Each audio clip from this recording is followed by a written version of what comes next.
what I'm actually going to do is introduce each person who'll be participating this afternoon just very quickly. They're then going to give us a $1 million. $1 million. Well, they are all worth $1 million, can I just say? They're worth their weight in gold. But a minute sort of rundown on who they are and why they're here today. And then we're going to go through the 2 set presentations, and then we'll have a panel discussion across all 5 speakers. Is that okay? So I'm really excited to have these people joining us this afternoon. So we have Kristen McDonald with us, who is the coordinator for Electrify 2515. Would you mind coming up for a second, Kristen? Kristen's going to speak to us first. We also have David McEwen, who is my energy consultant. I like to think of David as my energy consultant. We then have Ursula Hogben, who is the chair for Zero Emissions Sydney North, Inc. Michelle Nazari, who's the CEO from Fons Moto. If you've not seen that fantastic little electric scooter out there in the main hall, please go and check it out. If it's not there by the end of today, you may need to check the back of my car. And then we've got Anthony BVG, because his name is Brosa van Gronau or something. Close, not even close, was it? Bruce van Gruno. Bruce van Guro. Yeah, that Gruno I learnt is the old wood. Oh, the old green. Old Green, which is a very apt name for a man who is the co-founder and director of the Good Car Company. So very, very happy to have all of you here. So in 1 minute, would you mind just introducing yourself again and just a little bit of why you're here, why you're excited to be here today? Thanks. Is that still on? Yeah. Thanks, Kylie. Can you guys hear me? Yep, great. Thanks so much for having me. My name's Kristen. I'm with a community group called 2515, and I'll explain a little bit more about it when I present. So, yeah, I won't take up the mic now, I think. G'day, David McEwen, working as part of Kylea Tink's Powering to Net Zero team. So we've got a little group that we've put together of volunteers that are experts of varying degrees in the energy and renewables and electrification space. Hello, Ursula Hogben. I'm an everyday person who a few years ago thought, what can I do? What can I do that's meaningful to do something about climate change? So my day job is corporate law and capital raising, and I now do that for climate solutions companies. I'm also a director of Parents for Climate Action, which is a national group that makes it really easy for parents and carers and families to get involved in climate policy and climate political change. And then on the practical side, and why I'm here today, is co-founded one of the Beyond Zero Emissions groups called Zero Emissions Sydney North, and we host pro bono solar events, EV displays and net zero sessions to help everyone do climate, basically. So very glad to be here today. Thank you. Hi, I'm Michelle Nazari. I'm the founder and CEO at Fons Moto. I started Fons 13 years ago when Tesla was not yet a household name, and we manufacture electric motorbikes and electric road scooters to reduce people's carbon footprint in a fun and freedom type way. Thank you.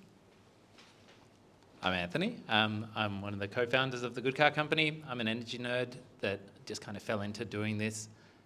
We have a climate company, and we sell electric cars through that and also provide them through leases and other ways that we just try and make them more affordable and really try and address the equity gap in this energy transition. I don't really like cars all that much, but I do like big batteries on wheels. So that's the main reason why we're doing this. Good work. Right, so I'm going to ask 4 speakers to take a seat in the front, and we're going to kick off with Kristen. So Kristen McDonald lives in Thirroul in northern Illawarra, and for the past year has been voluntarily helping coordinate a push to convert her community into a zero emissions community called Electrify 2515. Passionate about climate justice and empowering people to create positive change, she's spent much of her professional career and professional life taking a range of actions to help address climate change. She has 5-year-old twin girls and a 3-year-old boy, hi, who keep her on her toes and provide constant motivation for change. Thank you, guys. Please join me in welcoming Kristen. Thanks, Kylie. Well, thanks so much for having me here. So, Electrify 2515, we are a community group that's based down in beautiful Dharawal country, which is northern Illawarra, just north of Wollongong. And we look a bit like country hillbillies in this photo, but that was just a bad fashion day. We actually are all just locals who really care a lot about the climate crisis. We've all got families, young families. Most of us are volunteers. I actually now work for Rewiring Australia with Saul Griffith, but that's as of 2 weeks ago. So we're really a volunteer-led community group. And we kind of have done a bunch of things over the years to try and create some sort of change. But it felt like all our attention was going towards trying to stop negative things from happening. And it wasn't until we did come across Saul Griffith's work, and he talked a lot about sort of widespread electrification, which we kind of realised that rather than trying to stop something negative, why don't we try and start something positive? And he has an idea of trying to find sort of a pilot or a test community that could try and test the technological and the social and the economic viability of concentrated, accelerated electrification. And we thought, oh, well, why don't we see if that could be our community? And so we joined together, and the idea is that a household could kind of try and do 6 things. There's actually more things we could do, but we're sort of focusing on 6.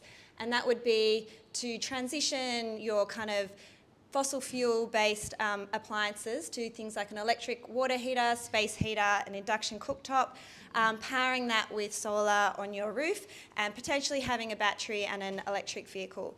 Of course, all houses aren't necessarily capable or in a position to be able to do all things, but our idea is we're trying to kind of accelerate or encourage the transition of these households to go as fast as possible. When we started, we actually had no idea if this was just us 5 sitting around a pub who are excited about being energy nerds like Anthony, but I'm not an energy nerd, I'm actually a climate nerd. And we had set ourselves a goal. Can we get 500 households to express their interest in joining us in trying to create some sort of pilot community? We thought it might take us about 3 months to get those 500 households. We actually got 500 households in 4 days to register their interest with us and complete a pretty detailed survey. And right now we have actually about 1,500 community members who have expressed their interest and they kind of want to do something in some capacity with us. And that's actually about 25% of our 4,000 odd community members. So it's a really strong response rate. And this is not to say it's localised to 2515, because obviously looking at all of you here today, these concepts are resonating with communities all across Australia, which is really exciting, and it's something that we really want our decision makers to be recognising. Something that we're really trying to do as part of a community group is identifying and overcoming the barriers to electrification that most people are experiencing. And when we surveyed people and we're trying to find out, well, what are they? Not surprisingly, cost is a really big factor for people, being able to kind of buy all these things to put into your home. Now, cost is, it is really prohibitive in one way, and in another way, it's actually a really tangible thing that we can overcome. Government incentives, in particular, have helped things like the solar revolution. That really brought forward the kind of positive economics on that piece of technology, and we believe that that could happen in other areas. Regardless of government policy, we also know that if we can organise things like bulk buys of appliances or organising and suppliers who can kind of do things en masse, that also helps to kind of overcome some of these price barriers. And furthermore, just talking about the economic payback of these items is really important as well, because a lot of people aren't aware that yes, it's expensive to install, but once you have many of these electrical items in your home, you will see the cost of running these appliances dramatically decrease, and it becomes a matter of years, just a couple of years in some cases, to actually pay back that investment. And another big barrier that is has been identified is a lot of people are just not sure what to do, or they don't know enough about it, and they're confused, or there's plenty of people out there that have information, but what do they do first? You know, which solar installer are the trustworthy ones? And, you know, it's something not to be underestimated, but as a community group, we really feel like we can play a positive role in the whole educative and raising awareness component of electrification. So we do a lot of activities in our community. As a group, we meet sort of roughly every fortnight for the past 9 months, just organising things like electric vehicle open days. We do kind of a lot of sort of media stories, and basically the whole idea of just kind of raising awareness. And just, my clicker's not wanting to move on. But the bigger goal is definitely not about electrifying 2515. We firmly believe that there's a role in creating a pilot community that can act as a lighthouse so we can see this transitioned all over Australia. That photo of me is me last week at Parliament House. I had the privilege of addressing the Lord Mayors, the capital city Lord Mayors, to talk about the role of councils. And they really do play a big role in this because it's a lot about what's happening in our local communities that we need to see positive action on.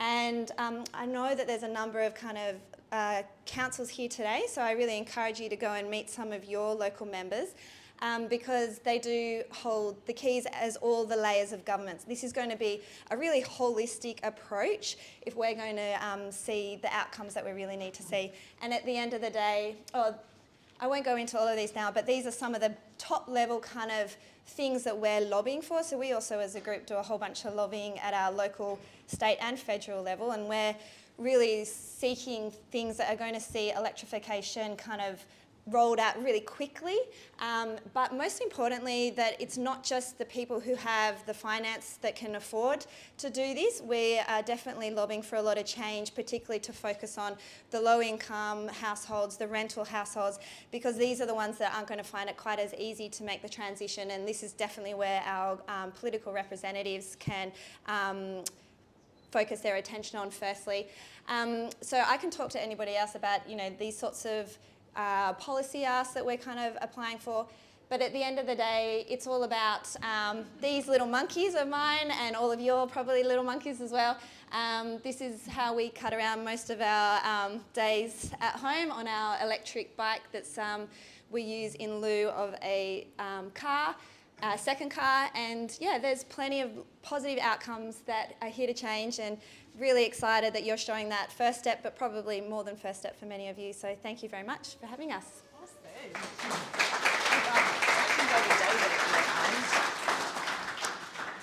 Thank you. That was fantastic. That was fantastic. No, that was fantastic. No. Still fantastic. It's all fantastic. Oh, there it goes. I don't know. I'm just a bit faster than it. Next up, it gives me great pleasure to actually ask David McEwen to speak to all of us. David also has a presentation for us.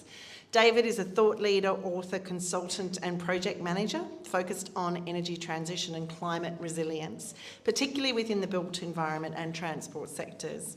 He works collaboratively with government, businesses and NGOs to develop policy and strategy and implement projects that help reduce emissions and improve resilience. Over to you, David.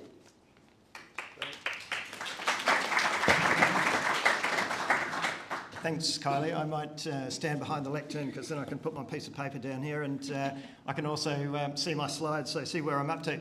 So as was mentioned in the previous presentation, and sorry I'm having difficulty with names. Kristen, thank you. Kristen mentioned that one of the barriers is cost, and so as part of the Powering to Net Zero program that Kylie has running, we thought it would be good to find out where the incentives are and what incentives are on offer from federal, state and the 4 local councils in our electorate. And so, as Jerry Maguire says, show me the money. What's on the table? And I think about this challenge. We've got about 80,000 households and businesses and things in the electorate, and so we need 80,000 decision makers to actually drive these decisions for the 6 things that Kristen said. I've got a list of 9, but there's a mostly overlapping.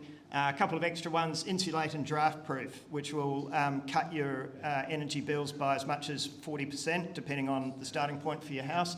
And what else do I have?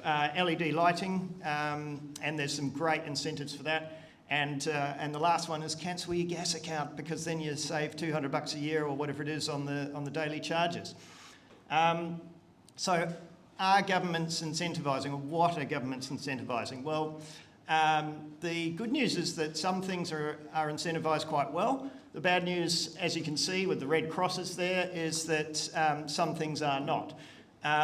So just drilling down into that in a bit more detail, and this is a very busy slide, so I apologise for that, but for solar, about a third of the cost of a solar system is redeemed via the solar installer through these small-scale technology certificates, or STCs as they're known, that are generated when you install the solar system. And you get them up front. You don't have to generate the electricity and it be reflected as a credit for renewables. You get it straight off the bat. So that's great. And the second thing you get from solar, which I think Ursula might talk to a little bit, is feed-in tariffs. So any solar that you don't use gets exported to the grid, and you'll get a number of cents per kilowatt hour depending on who your electricity retailer is. And some electricity retailers are more generous with their feed-in tariff than others.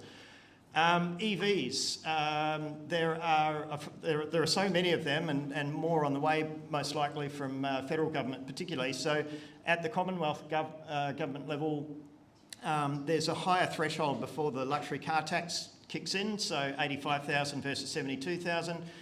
They've removed 5% import tariff. There's all sorts of things for business buyers. So no fringe benefits tax up to a higher threshold than is normal. And instant asset write-off, see your accountant, etc., etc. Now, one of the reasons that governments are incentivising business fleet purchasing of EVs is because business fleets tend to turn over their EVs every few years. So it's much quicker then to get those EVs onto the market as second-hand vehicles. And I don't know about you, but a lot of people I know buy second-hand cars, because why would you buy a brand new vehicle? And it's much more affordable to buy a second-hand car. So what we're expecting to see in the next few years is that, complementing the work that Anthony's doing, is that we'll see more and more second-hand electric vehicles on the market. So that's when things will really take off. At a state level, there's $3,000 rebate that someone mentioned this morning. Stamp duty up to $78,000 of dutiable value is waived. Cheaper rego. And here's the kicker, which is not a financial incentive, but it does save you time, is that at the moment, EV owners can use T2 and T3 lanes, even if there's only one person in the car. Heating, not much on offer here, but if you are eligible for the energy rebate, which applies to low-income homes, then you can actually swap that for either a 3 kilowatt solar system or various energy efficiency upgrades. So that's worth something for those of us who are less able to afford things. Hot water, again, the small-scale technology certificates kick in and reduce the cost of a heat pump by about $900. In New South Wales, there's also this program called the Energy Savings Scheme, which has been around for 15 plus years, and it will effectively subsidise almost the entire cost of a heat pump, apart from a small co-payment. The kicker is, it only does this if you're going from an inefficient electric cylinder to an efficient heat pump system. But those of you who have inefficient electric cylinders have an opportunity there to get an almost free heat pump. And finally, LED lighting. And I put this one on because, again, you can, for as little as $30, you can get your entire house converted to LED lights. So some really amazing incentives through that energy savings scheme program, which it's a program that requires electricity retailers to buy a certain number of the certificates that are created by these various initiatives.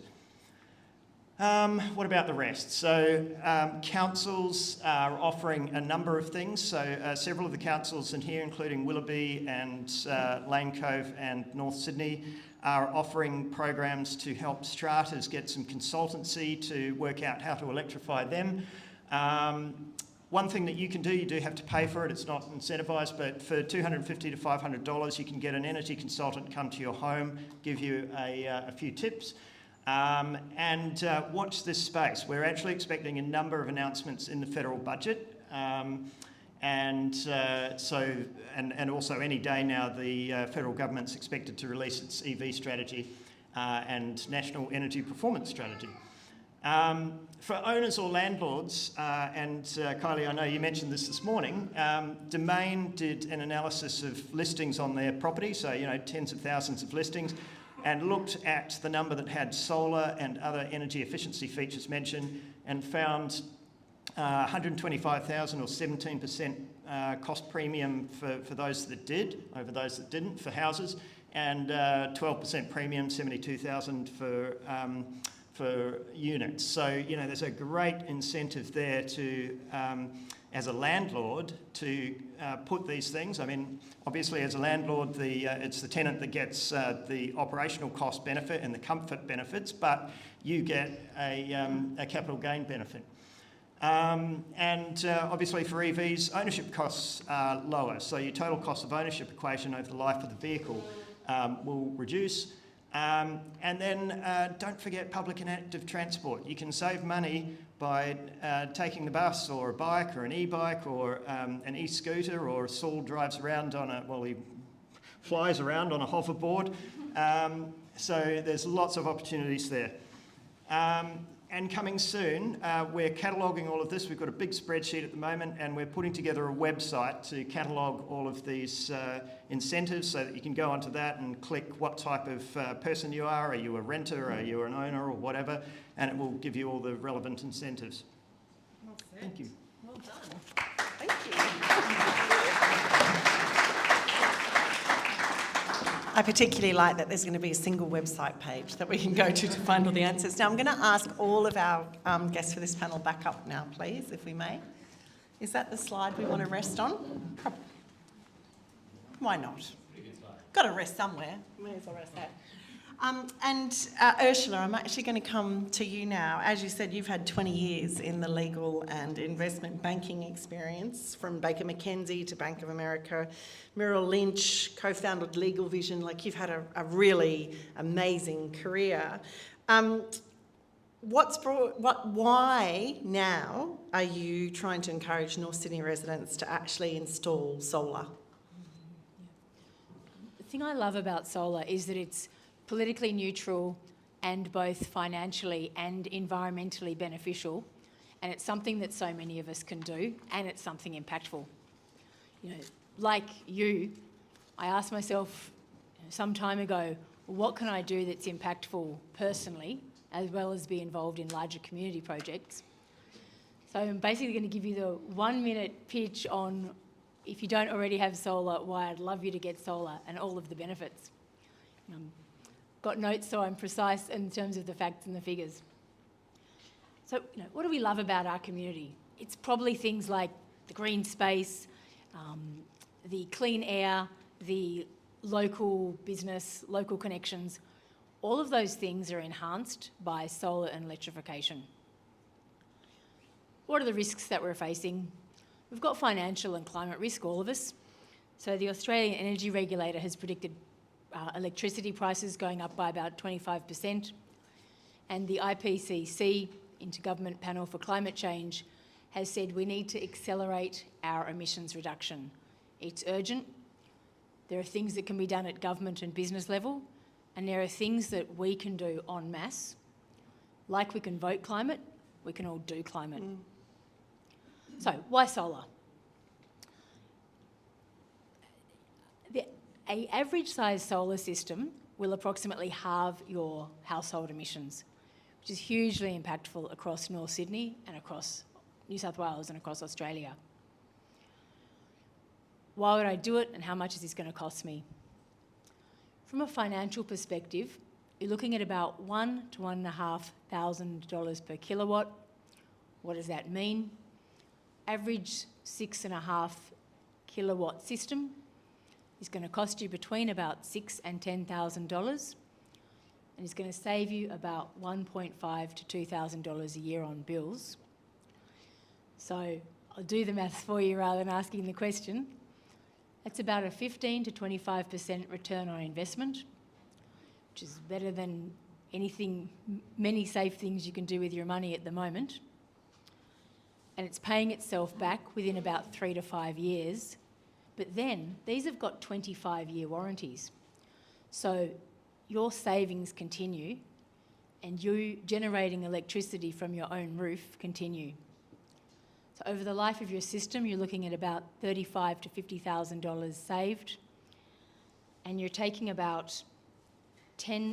generating about 10,000 kilowatt hours per year, which is saving about 8 to 10 tonnes of carbon dioxide each year per household, which is about the equivalent of planting 110 plus trees per household. So these amazing financial benefits, amazing environmental benefits, and it's proven that if you get solar in your house, your neighbours will hear about it, your neighbours will start to get solar, and there's this amazing network effect that each of us getting solar is proven to influence several other households to get solar. Great That's answer. the personal summary benefits of why each of us, if we can, should get solar on our roofs. Fantastic. Thank you, Ursula. I'm actually now going to ask you just to pass to Michelle, if you don't mind, so we mix it up a bit. Michelle, amazing story about your founding of this incredible company. Thank you. But what do you see as the role for Fons Moto in shifting the way we view our passenger transport options? Yeah. When the Electric Vehicle Council surveyed Australians in 2021, more than 50% of Australian households said that their next vehicle would be electric. One of the big challenges to that is obviously the cost of acquisition of an electric car. And so what we've found is that a lot of our owner community are downsizing from 2 petrol cars in the garage to 1 electric car and then an electric scooter. So if one parent is picking up the kids, the other one will take the scooter and grab the groceries. So it's lowering their cost of living and just giving a little bit more freedom. And also just to Ursula's point, just that domino effect, we have a carbon neutral microfactory in Alexandria, and in our industrialist date, we were the first to put solar on our roof and become carbon neutral, and the building is rolling that out across all of the estates now. So that's another 13 industrialist buildings. Yeah. Fantastic. Thank you, Michelle. If you wouldn't mind passing to Anthony, then Anthony, can you tell us a bit about the Good Car Company and how it's helping Australians transition to EVs? So when we started this, we kicked it off by doing a little bulk buy. We saw the success of solar bulk buys. That's really what kickstarted the solar industry here in Australia.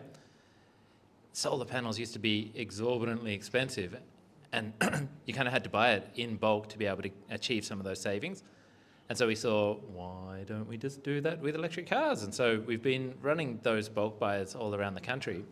And the awesome thing about that is that concentrated uptake, yes, it makes the EVs more affordable. So we import second-hand cars because when we started in 2019, there was no such thing as a second-hand car market. I sit on a number of working panels with the state government in Tasmania, and they had this great idea that they were going to buy a bunch of fleets so that they could then fleet electric cars, pass them out into the second-hand market. They ended up getting a bunch of hybrids.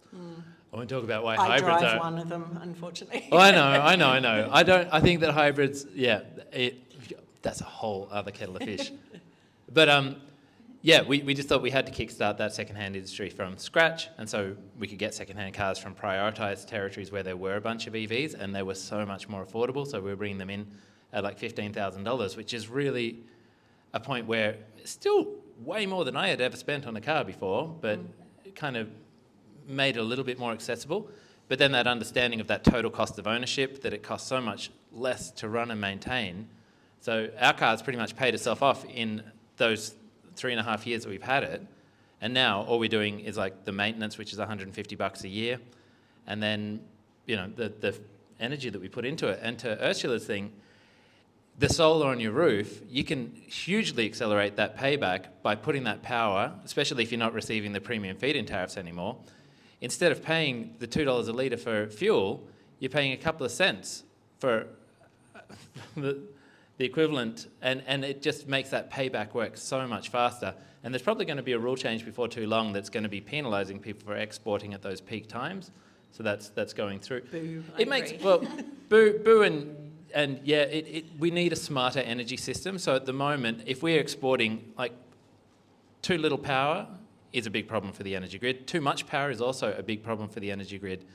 And so the thing that I am so passionate about is that these big batteries on wheels can be a huge part of that solution, to be able to have the battery storage that can soak up the power during the day, and as we move forwards and have that bi-directional charging, having a fleet of electric cars out there, we'll be able to shut down all the gas peaking plants and coal-fired generators, because we will have renewables that are backed up in their intermittent nature by batteries on wheels, which is amazing, because then you've got business models where people are actually compensated to participate in the energy market, and that's huge.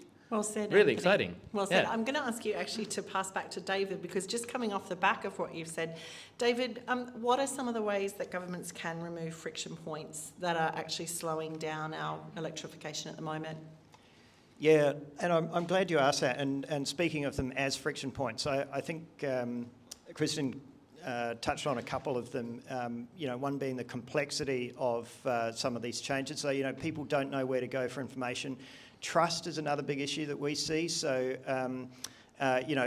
tradespeople, and with apologies to any tradespeople in the room, tradespeople as a householder can be sometimes difficult to wrangle and manage. So, it's great to be contemplating changing your hot water for a heat pump, but what do I actually have to do? And are they going to cut walls in my house and cut holes in my walls and that sort of thing? So from a government point of view, in terms of reducing some of those friction points, I think education is a big thing. So public education campaigns around some of the benefits that Anthony and others have talked about, making some of these incentives that I talked about a little bit more accessible. They are buried in government websites here and there, but you do have to go looking for them. And there's a lot that can be done in the strata space. So we mentioned a couple of councils that are offering free consultancy or discounted consultancy. There's scope for a national program. The state government was threatening to, proposing to provide a little bit of money for a pilot program to help strata figure out the infrastructure that they need, the electrical infrastructure they need for EV charging, because a lot of strata buildings won't have the capacity to support EV charging for all of the car spaces, but that's eventually what they're going to need. There are, one of the big problems is that your hot water and things like that, often you would only purchase it in a panic when the old one breaks, unless you've got the luxury of a planned renovation. So roughly 80% of hot water units are replaced when the old one breaks, and so you're in a mad panic. The kids are screaming because they're having cold showers, and all you want to do is get the thing fixed. And so the first tradesperson that you can get on the phone turns up and does a like-for-like replacement of your old gas one with a new gas one. Wouldn't it be great if there was some incentive in place so that those tradespeople were encouraged to sell you an ultra-efficient electric heat pump rather than an old-fashioned electric resistive or gas unit? A little bit more work, possibly a little bit more cost, but if there was an incentive that made it the path of least resistance, then that would be an amazing opportunity, because otherwise we're going to have the same problem in another 15 years when the next round of these appliances breaks. David, thank you. I'm actually going to go off-piste here. Actually, I'm going to go to Ursula, just off the back of what you've just said. And it's, Ursula, so given what David's just said, what does mass-scale residential solar installation mean for North Sydney? And by heading in that direction, how can we be more mindful that when that pump blows, we actually already have our plan B in our pocket? Yes. And this is where it gets so exciting in terms of that feeling of what can I do individually, just adds up and adds up. And also from a federal and state government who are trying to reduce emissions, people power is a massive solution here. So in North Sydney, our total emissions are about 1.75 million tonnes a year. The majority of that's from electricity. About 20% of that is from residential electricity, so about 350,000 tonnes a year. So the more North Sydney residents get solar, that's all of those houses with solar approximately halving their emissions. We are massively reducing the fossil fuel energy that we're using in this electorate. And something really exciting to mention is the more money we, householders, save, it's proven that we spend about half of our savings at least locally. Your local cafe, bakery, hairdresser, butcher, mechanic, whatever it is for you.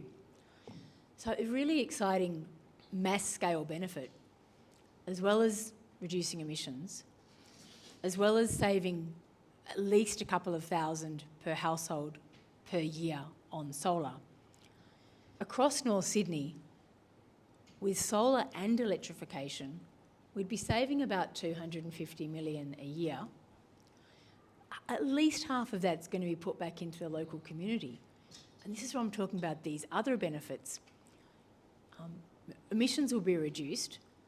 Things like electric transport will mean our roads are a lot quieter, and we're going to have more money in our pockets because we're not buying petrol, we're not paying as high power bills, and it's proven that we're going to be putting that money back into our local communities. It's just so many whole-scale benefits. Well said. And now I'm going to come back to Kristen actually, because is that Kristen? And again, I'm off piste here because, but having just heard what Ursula said there about the potential for community to have direct action in climate change, you know, like what role are you finding individuals within your community are excited to be able to play, and how quickly are they actually embracing this? Well, I guess I'm sure, like many of you, you know, we've all done bits and pieces over the years of some sort of climate action, and I guess it's often, you know, felt like, well, does it even really count towards anything if, you know, the big end of town aren't really doing all the heavy lifting? And what I guess I've come to realise over time is that it's not just about one person doing something, it's about this collective action. That's where our real strength is. And so I guess just to build on what Ursula said, if we're looking at Australia's domestic emissions, which are about 60% of all our emissions, actually 70% of those emissions come from households and come from our business and our communities. That actually means we collectively have control over 70% of our emissions, which is actually really exciting because we have the technology and the solutions available now for these. We don't have to wait for these kind of pie in the sky, clean coal, green hydrogen developments to come on. We actually can go out and buy these things right now. And so this is an exciting thing for us, and it's also just to work out that together, as I can't remember who talked about, but when one person sees someone doing it, the knock-on effect is really effective. And you know, there's all things that we can go out today and do. You can walk away with a huge amount of information about how you can, you know, take the first steps to be getting off gas and replacing it with your electric heat pump, which is going to, you know, use a third to a quarter of the energy that you use. But imagine actually if you encouraged all your friends and all your family and the others to do this at the same time, and that's where the strength really lies. And I guess I'm really passionate about community collective action, and we found that once we started kind of banding together, the awareness of these incentives that David talked about, the awareness of the impacts, they just really went through the roof. We became a lot stronger as a body. You know, suddenly we're getting meetings with our local council and our state member and our federal member. Suddenly we were actually felt like we had a powerful voice, because we're not just talking about one household here. We're talking about all of our power that's collective and is actually something that we shouldn't undermine because it is strong.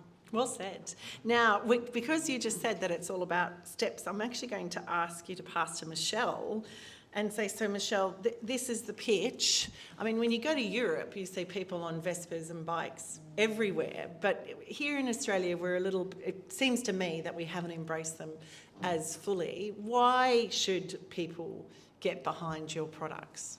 Yeah, I think the reason they haven't been embraced in Australia is because electric motorbikes and road scooters have been just largely ignored in any of the incentives that have been rolled out. So we did lobby state government last year, and retrospectively we did get the stamp duty for all of our customers, which was wonderful. But yeah, largely we do sit under all of the legislation, registration and compliance and everything that's required of an electric vehicle four-wheeler. And the two-wheelers are not really included in that. And the countries that are the most successful in the uptake of electric vehicles are the countries that are supported the most by the government. So that is definitely happening now, but we really need to have a voice for two-wheelers as well, because we reduce congestion on the road. We make life a lot easier to get around. It's fun. It really is quite life-changing when you get on two wheels, and whether it's ours or another one, it doesn't really matter.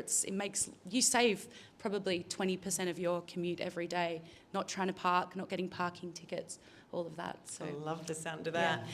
And Anthony, you get the last word today. And that is, with everything we've just discussed then, and because we just heard Michelle say, it really is about, there being equal incentives. If you could get the federal government to do three things, only three, Okay. what would be the three things that would help speed up this transition? Okay, so one of the things that I think is that the government has been held captive for a very long time by very strong lobby groups that are the reason why we're getting these bigger, heavier, more polluting vehicles on the road. The ANCAP safety standards keep on pushing cars to be bigger and bigger and bigger. We can't get small electric vehicles in the country. Like getting motorbikes on the road, or getting people to even use the roads for riding bikes when there are these massive big trucks. There is a very strong lobby group which is pushing to keep on selling these. Like Toyota just sold their millionth Hilux. It's crazy. And the Federal Chamber of Automotive Industries, which is the peak body and the voice for the auto industry here, is pretty much run by, they get one vote per car sold, and Toyota runs it. Yeah. That needs to change. Like that kind of lobbying power, they're And stealing Toyota our future has from no us. EVs, do they? Or how many? No, they've been actively pushing in the other direction for hydrogen and hybrid, yeah. biofuels, and they're actually being taken to court. They're being sued now through the ACCC for greenwashing, because it is a load of shit. I love these very technical terms. Sol used one this morning starting with an F, and I think that's that's true. Okay, so ask one would be to try and change Yeah. that and have like a proper voice. Yep. And then ask two would be just scaling the ambition. We've got a fair bit going in the right direction, but with the National Electric Vehicle Strategy going at the moment, and with the emission standards hopefully coming through, Yep. with all that pressure as well, I think that still we're a very small market at the end of the supply chain in right-hand drive, so it's pretty unlikely that we're actually going to get that massive uptick of vehicles here, because we've dragged our feet for such a long time. There's another pathway, which is importing more affordable electric cars from other territories as well, and making sure that all the consumer protections are in place to be able to do that. That addresses cost and also pushes the market for those OEMs to introduce more models that they're withholding from the Australian market. And number three, more looking at low-income loans. So I think that's in the ACT, they've got a $15,000 interest-free loan. It's means tested, but that helps people get into electric vehicles. I think that thing, through some of the home energy efficiency schemes, like it's something that doesn't actually cost the government that much to provide very low income, very low interest loans. And I think that's a huge way to be able to bring down that. If the loan is less than what your weekly running cost in fuel and maintenance is, then it's a no-brainer to switch into these vehicles. Have you got one more thing? I got a massive big list. We're out of time, so what I want you to do But I'll go. number one, just that more education. it's as everyone has said, it's people talking to people, which is the most powerful tool that we possibly have to be able to counter climate change, and making sure that there's credible sources that are providing that information in a nicely digestible way. Really well, so that was 4. So I'm going to give you 4. Now, quickly coming back down this way with the mic, each of you one more thing to add to that list of 4. So, no, Michelle, you go next. What would you, the federal government, what would be the one thing? The one thing would be federal government to include us in the FBT incentive for electric vehicles. That would be quite game changing for the motorcycles and scooters. What's that, Ursula? Federal government? Bit radical. A panel of trusted providers and a panel of trusted products. So if you go with one of these trusted electricians, tradies, use one of these trusted products, you get basically guaranteed decent service, and including if anything goes wrong. We need massively increase the trust in tradespeople and making these transitions as easy as possible. David? Yeah. David? Gas. If we could end new gas connections, that would send a signal to market that would then ripple through. And Kristen? I think that the federal government needs to spend billions of dollars in concessional finance to fast track this electrification package. And if that sounds like a lot, it's actually about 1/10 of a submarine. And it also is a cost benefit in the future. So we might look at it as a expense up front, but actually it's an investment that will bring back money in the future. Well said. Please join me in thanking our incredible panel this afternoon: Kristen, Ursula, David, Michelle and Anthony. And I'm sure these guys will be around if you have questions. We're running a tight ship. So, Lucky door prize. oh my gosh, there is a lucky door prize today. So if you place your hand under your chair, 3, Lou again. 3 little bits of paper that say congratulations, and you'll get a book. All right. Oh, okay, we've got 1. Who's 2? We've got 2. Where's number 3? You're allowed to check chairs around you that have got no one sitting on them if you're close enough to check. I think it might be in that area there around you, Fenella, actually, if you wouldn't mind checking. Maybe the row in front of you.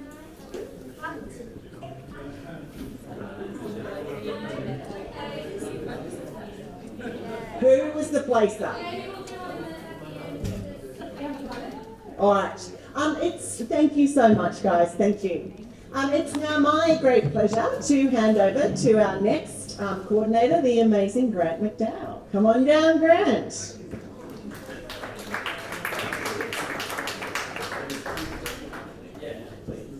Good afternoon, everyone. How exciting to have you all here. We're going to talk about the built environment, and I have some panelists to join me who are going to come down right now and sit alongside us. Sit alongside the door. Oh, that's better. Thank you. Thanks, Kylie. So this afternoon's session is on high density living. And it's as you can imagine, in the North Sydney electorate, a challenge for us that's quite unique, given we're in a big high density part of Australia. So we wanted to, for the audience, just take you through a deeper understanding of the high density challenge. And so we've set up a conversation that starts with a macro picture around the high density consumption of energy and carbon intensity, which Craig will share with us. And then Ian will give us an insight as a perspective from a building owner, which I think is also going to provide some hands-on experience on high density challenge. Then we're going to have Daniel from DNA share some of the practical solutions we're seeing in buildings with real tech that DNA is building, which is very, very exciting. And then we'll have 2 EV conversations.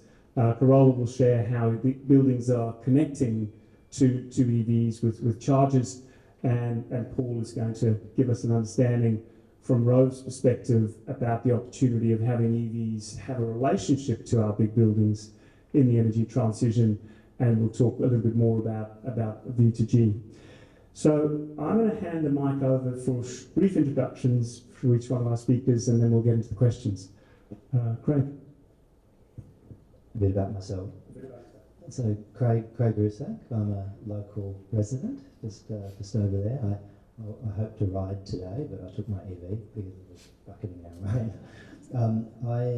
I've been working in energy efficiency and decarbonisation for about 20 years. About 10 years ago, founded a company called Buildings Alive, which its purpose is to try and leverage technology within non-technological factors, and that's basically people. So providing clear, timely feedback to operators of typically large, complex buildings so they can tune and save energy. Sure. Hi, I'm Ian. Nice to meet everybody, and thanks for coming out on a Sunday. So, similarly to Craig and the rest of the panel, I've sort of worked in climate change and recently the built environment. So, as Grant was saying, sort of large, how do we decarbonise where we live, where we work, where we do other fun things like this today. I kind of fell into that. So, I originally studied law and then was working as a lawyer, not enjoying it for the reasons why working in commercial law aren't great. But I identified that climate change was a passion and something I wanted to work my career towards, and it's been exciting to go down that pathway and increasingly see a lot of people wanting to align their values, their sort of personal beliefs, particularly around climate, with their careers. And obviously increasingly you come to events like today and you see how wide and broad those pathways are. So always exciting and gives me hope for a future, which we obviously need to attain. Carola? Hi, I'm Carola. I'm the founder of Avity. I was always super passionate about climate change and reducing emissions. And I guess when we look at the challenge ahead, yes, the energy sector needs to decarbonise, and we're doing that, but the transport sector is the second biggest issue we have.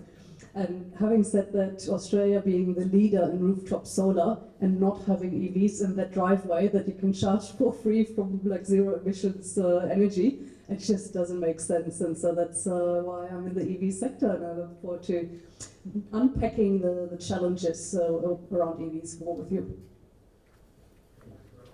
Thanks, Carol. Hi everyone, my name's Paul. I'm a fairly recent entrant to the EV space.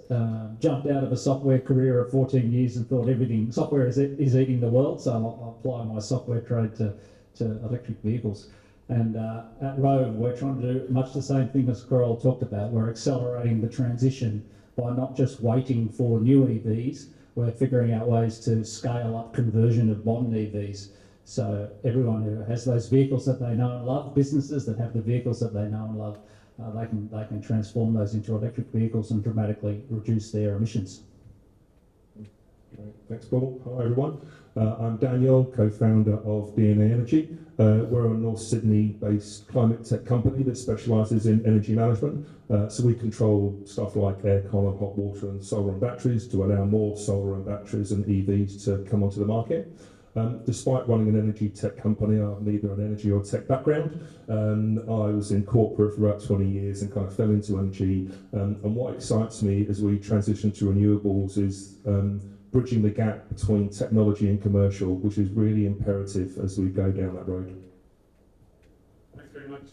I just realised that I didn't introduce myself, so sorry.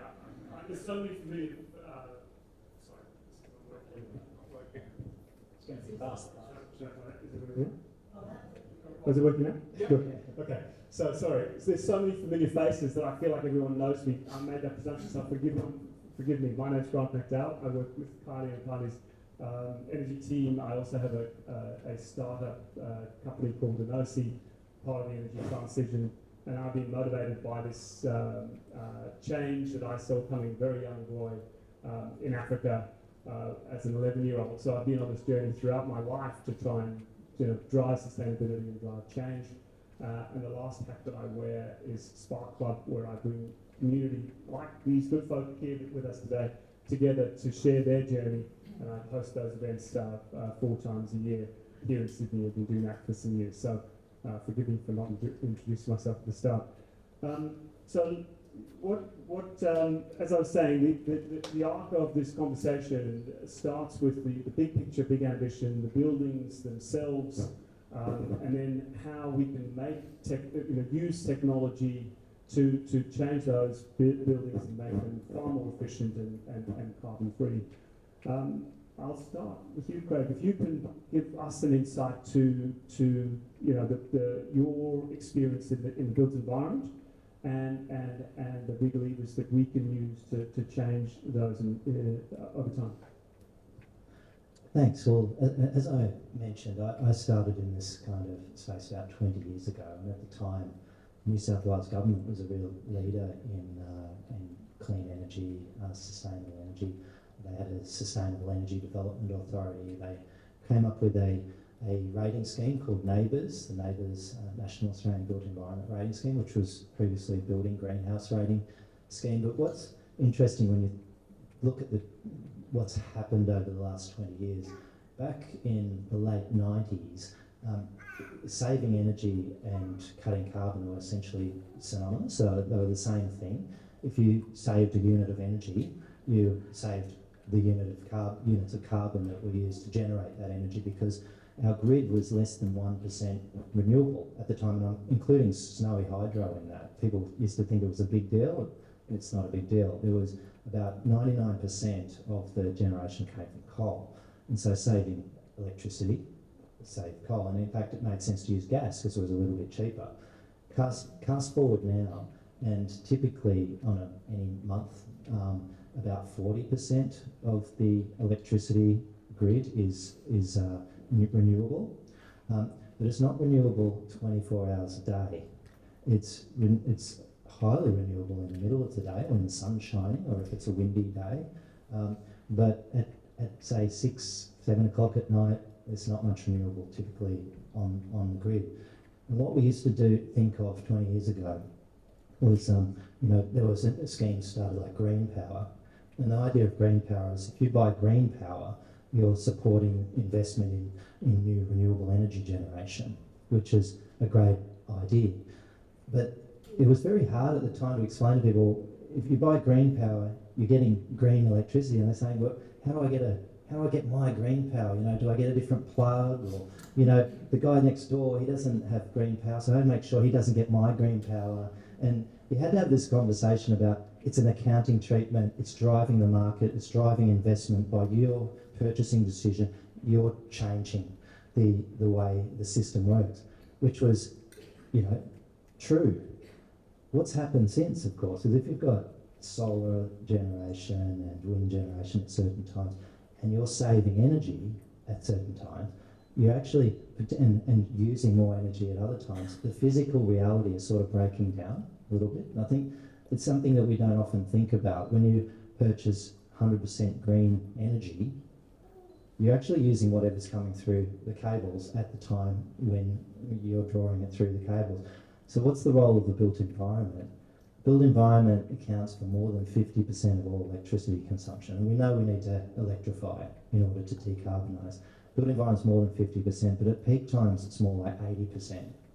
So if we're indifferent to when we use electricity, how we use electricity, and if we just buy green power or buy a product that sort of says we're carbon neutral, or in fact net zero, and I know this is called net zero, it's the net that is becoming the problem. We actually need to start thinking about how we shift our loads and reconsider the physical realities of where did that electron come from. And not all kilowatt hours are actually equal. And so shifting load in buildings can become fundamentally important.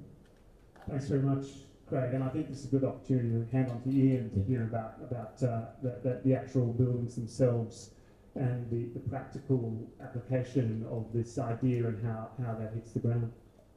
Sure. So to build on what Craig was talking about, when we're talking about low carbon in the grid, there's a commercial lens, and my employer would, be upset at me if I didn't talk about the commercial side of this, whereby the way that we account for carbon is shifting, and there's a commercial benefit for us as individuals, but also for corporates, which of course, because they're corporates and because capitalism is what it is, will drive action further. And one of the issues with green power and the old accounting standards as Craig was describing them, is that green power or carbon neutrality is always an additional cost.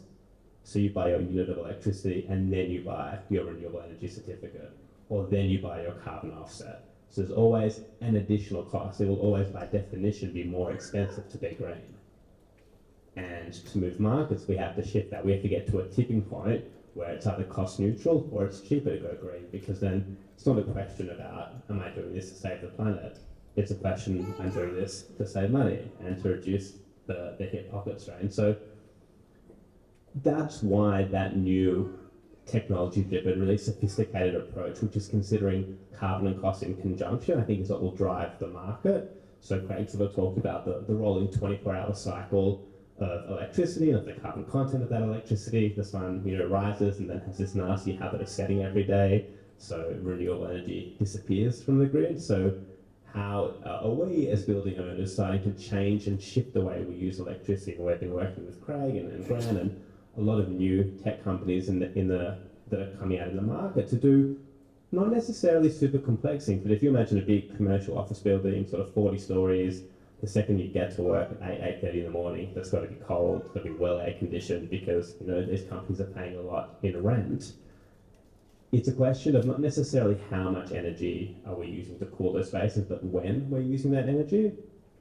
So if we turn air conditioning on at, say, 8 a.m. instead of 7 a.m., that 1 hour has a big difference, because the sun is further in the sky. Instead of there being 10 or 15% solar in the grid, there's maybe 30% solar in the grid. So that electricity is half as carbon intensive. So we might use more of it. We might run our air conditioning harder. So, setting the dial, say, to 20 degrees instead of 21 degrees.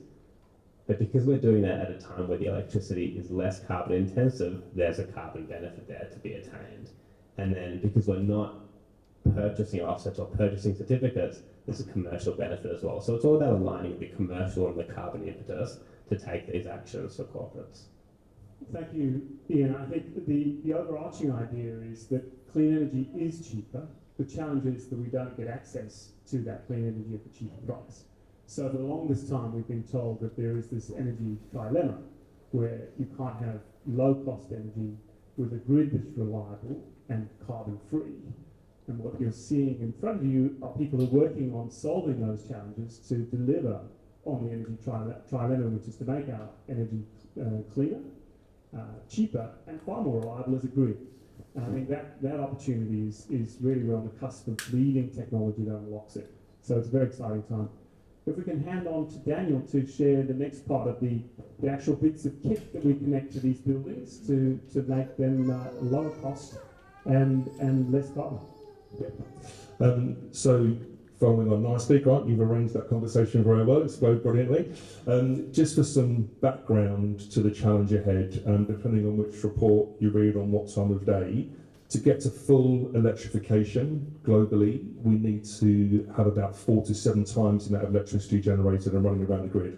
And that's a lot, 4 times to 7 times. That's a phenomenal amount of investment and a phenomenal amount of challenge ahead of us.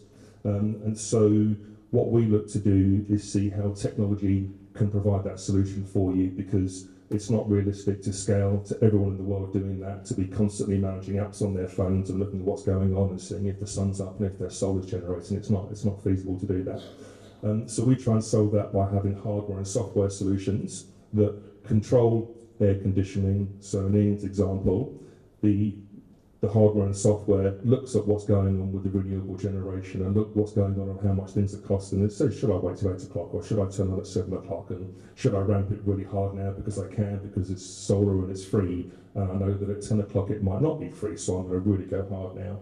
And so I think that technology has that real part to play there. The trick to getting it done is having hardware and software. We're firm believers that you've got to have hardware and software. I think in a world that we'll live in 20 years' time, you'll only be able to buy air conditioning and hot water and pumps that are truly connected to the grid, connected to smarts, connected to software. But until that time, if we did a survey around the room, I wouldn't mind betting that 90%, 95% of the people in the room don't have or aren't thinking about buying those or wouldn't know where to buy them. And so having hardware that goes in to connect to it and that software that talks to everything else is a critical part of that development. Thanks very much, Dan. Carola, if you can just unpack a little of the practical nature of trying to connect these buildings to be able to be charged, so we can start to charge EVs and move not only the building envelope, but our transport envelope towards electrification. So Ian just mentioned before commercial buildings and how people behave. They arrive at 8 o'clock and they plug their car in and they want a lot of energy at that point in time. It's the same for any other asset class. So if you have a residential apartment tower, residents come home at 6 o'clock, they start cooking, that's the peak use for energy. So ideally you do not want to charge an electric car at 6 o'clock because the building doesn't have that much spare capacity. So you can easily load shift to the night, and you can basically say, yeah, everyone plug your car in because you don't want to go down to the car park later on. But the software, the smarts that Dan just spoke about, that is what then controls the charging station and activates it overnight, where you have ample electricity available for charging. The same goes for industrial applications. If you think of our logistics companies, all of them will eventually transition their EVs or their vans and their trucks to EVs. These are old warehouses. They weren't built for EVs and for EV charging. So it's really important to bring these smarts in. But it's also important that we recognize smarts are good, but individual behavior has also a role to play. And I think that's where software and us as the community need to come together to really understand when do we optimize, how do we optimize, is it for convenience or is it for reducing cost and saving energy or for more renewable energy? So yeah, interesting dilemma to solve. So thanks, Carola. Paul, if you can just unpack a little about how we're talking about a current state predominantly on the panel. You bring a future state in terms of the real opportunity down the track. If you want to just perhaps share a little around what your thoughts are, and that'd be helpful. Thank you. Sure, thanks, Grant. So everyone on the panel has talked a lot about the need to pay attention to when there's green energy in the grid and match your loads to those kind of times. What we have with EVs is an opportunity to store some of that green energy in the large batteries that sit inside those vehicles. Those batteries, I'm sure many in this room know, those batteries are often 10 times as big as the batteries that we see in households today. So they represent a very cost-efficient mechanism of storage. And what they allow us to do is take some of that green energy that might either come off our roofs in the form of solar or might be in the grid at certain times of the day, like in the middle of the day, store it and use it later. And this is really another application of some of those software smarts that people have talked about so far. Carol mentioned it's vital to time when you charge your vehicle to match usages in the building and to match pricing on the grid. Well, that same software can decide when it's smart to take the energy out of the car and use it in some other way. Either use it to power a home, use it to power a building or a shopping centre, or in fact, if you start aggregating lots of these EVs together in one big battery, then you can start participating in the grid and really contributing to more and more green energy being present in our energy system. Thanks very much. One of the big, when we were putting together this idea for today and deciding on what to share, we did feel a responsibility, as Kylie has for, since the start of this, around what is high density living and the challenge around that high density living. How can we do it and change and lead in terms of the policy and in terms of the actual transition on the ground here in the North Sydney Electric. So, Craig, if you can perhaps unpack for us the difference between a carbon efficiency and energy efficiency perspective, and why does it matter? I think that's where it's interesting how it's very rare to have 5 people having such an advanced, talking about these really advanced concepts, which are not really, because I've had meetings with government ministers and when they think about energy efficiency, they go, yep, energy. So the decarbonisation pathway starts with energy efficiency. That's the first fuel or whatever, and then you get to on-site renewables and off-site renewables and a variety of things down to storage. But energy efficiency at the moment is starting to become a problem, believe it or not, And I say that as an energy efficiency practitioner for a long time, and California first identified this about 10 years ago when they came up with this concept called the duck curve. And essentially the duck curve just showed that minimum demand on the electricity network was in the middle of the night. And that's why we have off-peak hot water, and that's why we have actually street lights are invented in the late 1800s to create load to keep coal-fired power stations running. So that's why we have street lights. It's pretty shocking, isn't it? And now we say we have got solar-powered street lights, not quite, because they're running on coal. But the load was kind of flat and stable because of different things that we've introduced in the market. So energy efficiency, it made sense. It's the most expensive electricity is in the middle of the day, so you try and save electricity in the middle of the day. But on the wholesale market, I was talking to a solar developer just yesterday. They bid negative $40 a megawatt hour all the time. That's just basically so they can be participating in the market. They get paid virtually nothing for their electricity. But it's still electricity, it's still electrons, still kilowatt hours. And so the concept of carbon efficiency versus energy efficiency helps us start to think about, I would add to it cost efficiency, which everyone has mentioned as well. Why care about saving energy? Well, if you care about the environment, you care about climate change, you care about the greenhouse gas emissions associated with generating that electricity. Another reason to care is because it might cost you money. But on the wholesale market, the price of electricity most days can go negative. But we don't see that. We pay peak price in the middle of the day, so our systems need to catch up. And if we stop thinking about worrying about energy, but we start worrying about carbon, or we start worrying about cost, then happily, this is almost the trifecta, I think you called it, that we can focus on. But saving energy in the middle of the day doesn't help the renewable energy generator, for example. And we're talking about EVs, charge them when the renewable energy generator needs someone to drive demand, because we need stability on the grid. And if no one's drawing it, what's going to happen? You know what happens? They turn the wind and solar farms off. They call it curtailment. It's just a nice euphemism. But we're managing load by turning off renewables, not by turning on demand. If we turn on demand and provide better conditions, comfort, and so forth, charged cars, then we can support the more renewable energy investment. And that's how we get to 4, 5, 6, 7 times the capacity.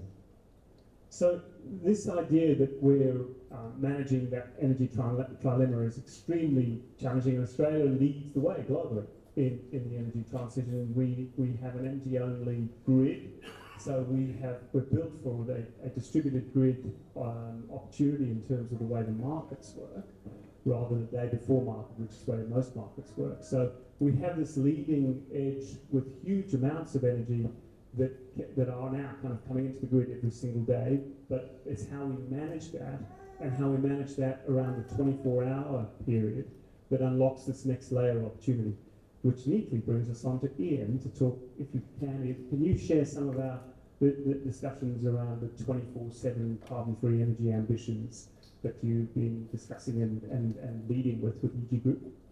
Sure. So perhaps if you take one thing away from the conversation today, would be an encouragement to be curious about claims that corporates are making, that indeed councils and people are making around using 100% renewable energy. So what does that mean? So Craig mentioned 100% renewable streetlights that are on at night when there's no solar. So it's hard to do.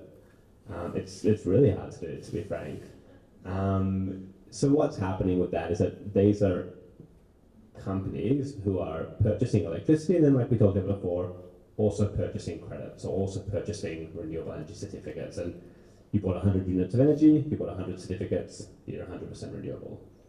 And that was, I think, a good way to do things, and that's why these accounting standards were created. But the time has come where there's so much renewable energy in the grid, particularly in Australia, where we oscillate between solar, which is very renewable, and then brown and black coal, which is amongst the most dirty electricity we have on this planet. So Google are pioneering this. It's a company even I've heard of, with my sort of limited understanding of the space. And what they're doing is they achieved 100% renewable energy. They bought all their certificates, I think, in 2019, and they sat back and patted themselves on the back and asked, what's next? What's leadership beyond 100% renewable? And the idea that they're pioneering, that the idea that we at EG and working with Enosi and Co are to try and follow that is to move to 100% renewable energy, which is to start to use new technologies to time match how much electricity you're using every 15 minutes to renewable energy that's being generated, ideally on your roof if you have solar, and if you don't have solar, then to the grid or to a specific arrangement you might have with a solar farm or with a wind farm or with hydro or with storage. So you can say that between 2:15 and 2:30, this community centre used 15 kilowatt hours. We got 10 kilowatt hours from the roof. We got another 2 from, that other solar, and the remaining 3 was coal. So that's 80% renewable in this 15-minute time interval. And you do that every day, and you aggregate that, and getting to sort of 60-70% with solar is very doable. Not easy, but fairly straightforward. Getting beyond that through batteries, through storage, through wind is trickier, and then getting all the way to 100% is hard, because there will be times when there's no sun, there's no wind, your storage is discharged, and you're relying on the grid. So the idea is that we at EG, and hopefully more businesses, are trying to chart what I would call a more authentic pathway to 100% renewable energy through matching it and getting to 60, 70, 80, 90%, rather than writing a check and buying certificates and the accreditation that would take us there today. Because whilst that pathway was appropriate in the past, I think we now have the technology, and I think this panel is physically bookended by people who are actively developing that technology to take us towards what they're calling 24/7 renewables, which is to say, obviously, 24 hours, 7 days a week, 100% renewable. Thanks very much. So if we can hand on to Daniel, if you can share, Dan, we're not going to get there with the high-density building with solar on the roof. We need a combination of smarts and technology and hardware. What is the path for the actual tech in the high-density environment? Can you share a little bit more detail on where that tech sits within the building envelope and how that relates to clean energy and carbon? I can. I'm just going to reiterate a couple of things. It's really hard to get right. It's really, really tough, and there isn't a silver bullet. And just for some more sort of context behind it as well, and Ian was talking about that last bit's really difficult. The last mile, as it's called, is incredibly tough. And it's important to note that the companies, which in the industry are called the DNSPs, but they're the companies that provide the electricity through the network for you to use in your building. They will always keep the ability to give you 100% of what you need, whether it's 1% of the time or 100% of the time. And so getting to the point where they say, okay, we're going to unplug that because you are entirely self-sufficient is ever such a long way from here, and it requires a huge coordination. And so the ability for, if people here live in high rises, to understand when you use it, you should sometimes use more energy when you think you shouldn't use more energy, going to energy efficiency appliances is great, but creates that other problem as well. Understanding how air conditioning and pumps and heat pumps operate and physically connecting to those, and consumers sometimes being okay with the balance that it might be a tiny bit warmer or a tiny bit cooler sometimes when you're doing it, because if you want to make that journey, it's got to get there. Someone you talked before about when you're buying green energy, you're not actually buying green energy, but you're helping develop it and helping it get there. To help get there, we've got to understand that there are sacrifices to make. So if we're going to do it, everyone has to play their part. And understanding sometimes that at 6 to 7 o'clock, when everyone's charging their EVs in, because you can tell them not to, but they're going to, and all the cookers go on and the aircon goes on and it's 38 degrees and 90% humid out times, it might not be 22 degrees in your flat, it might be 22.5, or it might not be 24, it might be 24.5.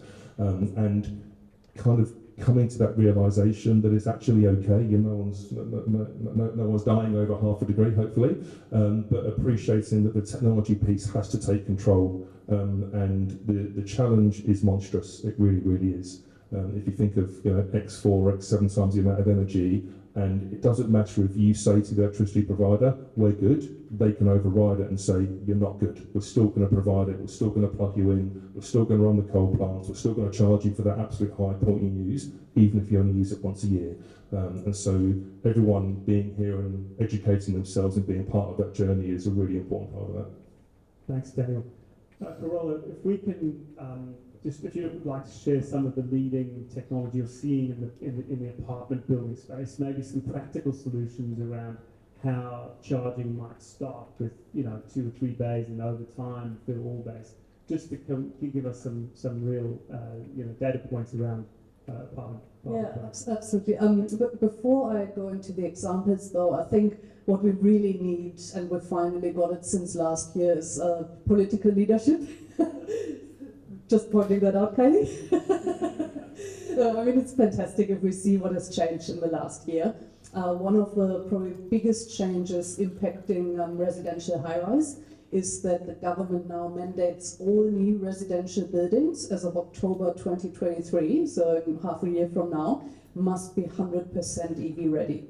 That means they have to put, whenever they build a new building, they have to put the wiring into the car parks to at least be able to supply electricity, so that when someone buys an EV, they can very quickly just buy a charging station to put it in their building, and there you go. So that's amazing. It's really needed. We also need to obviously look at bylaws and strata titles and this and that. But the other issue is, now that we've mandated that they're 100% EV ready, you still can't leave it to an individual apartment owner to just buy a charger, plug it in, and expect that the building has enough capacity at any given time. So they're also at the same time looking at you have to have load management systems where, as Dan said, these chargers, they all need to be connected and talk to each other, because otherwise you cannot control the load. And it's probably a bit easier if you have, like, my apartment block has 9 apartments, that's easy. But when you look at high density in the cities with 170, 300 parking bays, you have an actual power station in your car park in the future. Thank you, and that's a perfect segue on to Paul to talk about the relationship, Paul, of how the contribution that the EV can play in terms of its energy transition, but also part of your mission with Rove is to do the retrofit, and why the threats of long-term continued production of ICE vehicles is also something we should be aware of. Yeah, thanks, Grant. I think one of the things at Rove that caused us to move actually from an initial mission to manufacture an EV ute in Australia to actually focusing on retrofitting was seeing the number that from now until 2050, while we may take the number of EVs worldwide from 27 million that it is today to 700 million that they forecast in 2050, we will see the number of ICE vehicles almost double in that time. So really that said to us, we have to do more than just wait for new EVs. And so what we're doing with the retrofitting kits that we're producing at Rove is we're also equipping them with vehicle-to-grid hardware, so that these EVs can play a more sophisticated role in the energy grid. I talked earlier about not only controlling, using software to make smart charging decisions, which is super important in a residential building where, like Corolla said, there's limits in how much electricity that building can use, so you have to use software to coordinate all that charging. But at the same time, when you have a vehicle that has a bi-directional energy capability, then the world opens up. You can imagine ways to share all that energy amongst people in an apartment building. You basically think of it as a ledger of energy, using some of that same power tracing that other people have talked about. You can essentially become a self-sufficient building by using renewable generation plus the combined storage of all the electric cars in the building. And you can see that same thing, capability extending to all places where lots and lots of cars sit for a long time. Imagine just driving your car to work in the car park, plugging it in, having some arrangement with your employer where they basically use your car battery during the day, making sure it's charged up enough for you to take home and then power your house overnight. So these are some of the things that are coming, and I think they're all unlocked by the big batteries that sit inside our EVs. Thanks very much, Paul. So we're going to wrap it up there. We wanted to share a message of optimism with you today to see, so you can see that, you know, the high density built environment will be included in the energy transition and not left behind. And these great people, panel that join us today, are part of that future, and some of them live in our electorate, and you know, we just want to thank them for joining us. So thank you.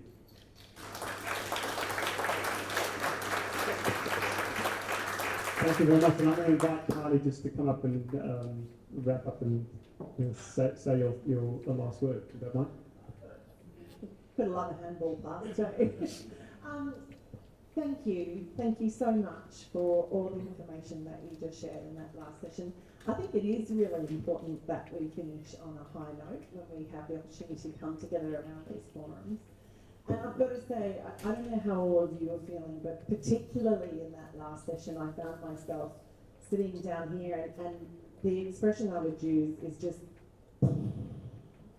because I'm just trying to keep everything you guys were just talking about together in a way that kind of made sense to, you know, someone who was still typing her university assignments on a typewriter.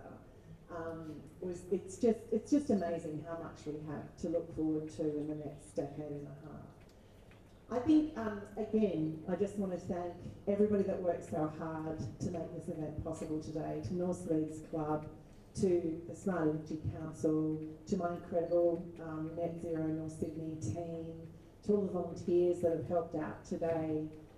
This is the stuff that actually does stand us apart as a community, and it is the stuff that is possible because we've chosen to exercise our voice in this way.